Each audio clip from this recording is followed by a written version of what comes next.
नमस्कार. संपूर्ण जग आज माध्यम आणि मनोरंजनाच्या लाटेवर स्वार झाले आहे. या क्षेत्रासाठी निगडित उद्योग प्रचंड गतीने वाढतो आहे. या उद्योगावर आधारित अर्थव्यवस्थाही विस्तारते आहे. या नव्या क्रिएटिव्ह इकॉनॉमीत भारत अग्रेसर असावा, हा आपले माननीय प्रधानमंत्री नरेंद्र मोदीजी यांचा निर्धार आहे.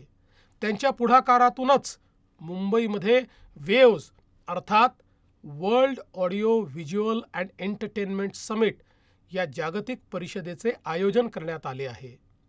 या अत्यंत महत्त्वपूर्ण परिषदेच्या आयोजनाचा सन्मान महाराष्ट्राला मिळणे ही आपल्या सर्वांसाठी विशेष अभिमानाची बाब आहे.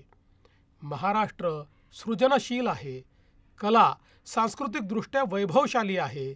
या वैभवात या वेव्सच्या आयोजनामुळे आणखी भर पडणार आहे. महाराष्ट्र राज्याला ही संधी उपलब्ध करून दिल्याबद्दल माननीय प्रधानमंत्री नरेंद्र मोदीजी आणि केंद्र सरकार यांचे मी विशेष आभार मानतो.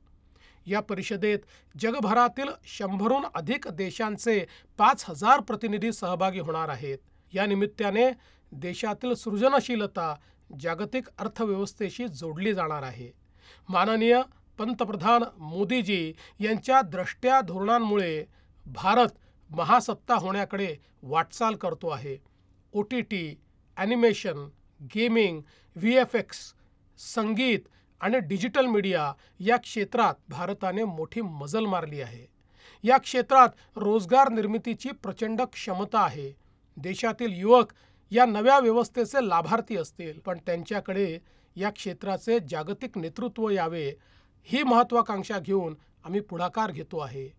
वेव्समुळे महाराष्ट्र आणि देशभरातील माध्यम आणि मनोरंजन क्षेत्राला एक वैश्विक व्यासपीठ उपलब्ध होणार आहे. मुंबई हे जागतिक महानगर आहेच, पण ती जागतिक मनोरंजन उद्योगाची राजधानी म्हणून विकसित व्हावी असे आमचे प्रयत्न आहेत.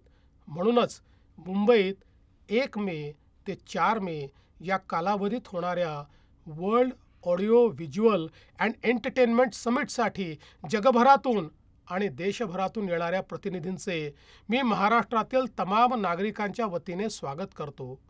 या परिषदेच्या यशस्वीतेसाठी सर्वांनी आपले योगदान द्यावे. आपण सगळे मिळून ही परिषद यशस्वी करू हा मला विश्वास आहे.